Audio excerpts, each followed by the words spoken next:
So in order to do something and to have the screen recording of that, let's see if I can find something, live workflow. I should have a live workflow here, but this is the PDF, which is way too complicated. But okay, we will take a chunk of that. So this is a big example of a big festival where I have a bunch of consoles, but we can start from here. So let's say we have an SD7, which is giving us left, right, sub, that's it. An S6L, which is just giving left and right. An SSL, which is giving us left and right and sub. A guest console, which is just giving us left and right. And a broadcast feed left and right, a DJ left and right, announcement, and an evacuation alarm. So we have 16 different hardware input to manage. We might want to decide to limit the DJ, which is always a good idea.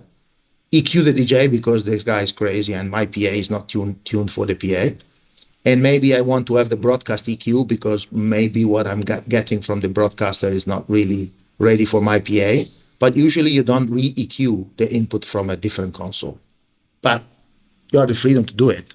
Don't tell the front of house engineer that you are EQing your input because he's not going to be happy. But if you have a good relationship with him, or if you are the same person, which sometimes happens, you can do it.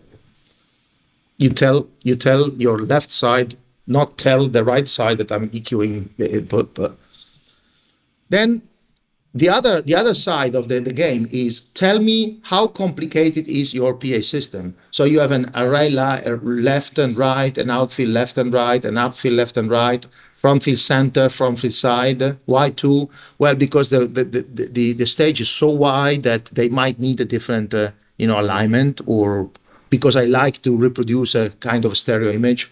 Your problem, not my problem. And then I have 8 different subwoofer lines. Why? Because I need different delays. I want to do the arc calculation within the Prodigy and not with the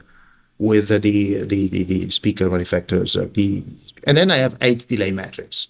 Okay, is this something that I can manage with a single Prodigy? Of course, no problem, piece of cake. And the logic behind that is not that different. So the most important thing is that, in my opinion, you are not doing a theatrical show. We are talking about a big festival. So tell me, what should be the reason why the console of the main act should be broadcasted with different levels throughout the PA compared to the guest or the other? There's no reason why. In a theatrical, I want maybe send less voices in the front field rather than in the main PA. Well, if that is needed, it's something which the front of house guy already did, because it's giving me left and right, sub and fields. So the matrixing of what is going to the field is decided by the sound engineer if he has specific requirement about that, right? So I'm not supposed to redistribute that in an artistic way or in a fancy style, those kind of things during a live festival. So the idea is try to consider the Prodigy as a mixing console first, which is getting all the inputs and shrinking the number of different feeds that I have to forward to the several sections of my PA system.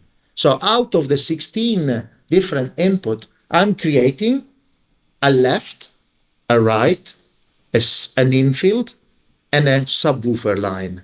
Those are the 4. The subwoofer is having the low pass filter.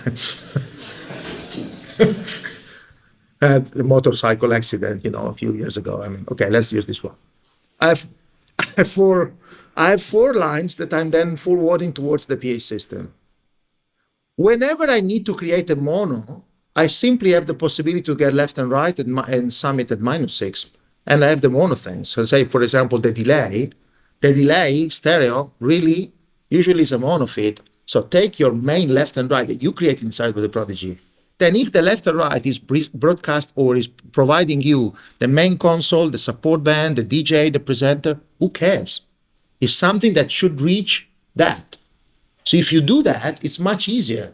So divide the system into different things.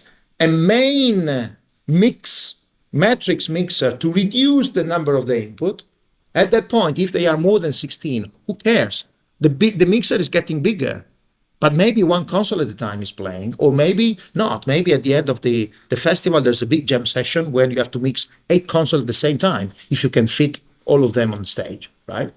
But in terms of feeds, you theoretically can run all the console at the same time, just mixing it.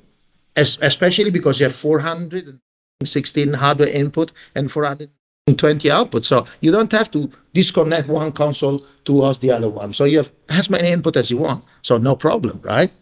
So it's easy to shrink down the number of the inputs, no matter what is the number of the input, into 4 feeds, 5 or 6, whatever is the complicated scenario, right? If you want to create a mono for whatever is mono, if you want to create a sub for whatever is sub, if you have a left and right for the main ends and a front fill, okay, but 5, 6, not more than that, it's impossible, right? It's not a Broadway show where you want to point that specific microphone in that speaker there because you have the immersive thing. We are not talking about immersive here, right?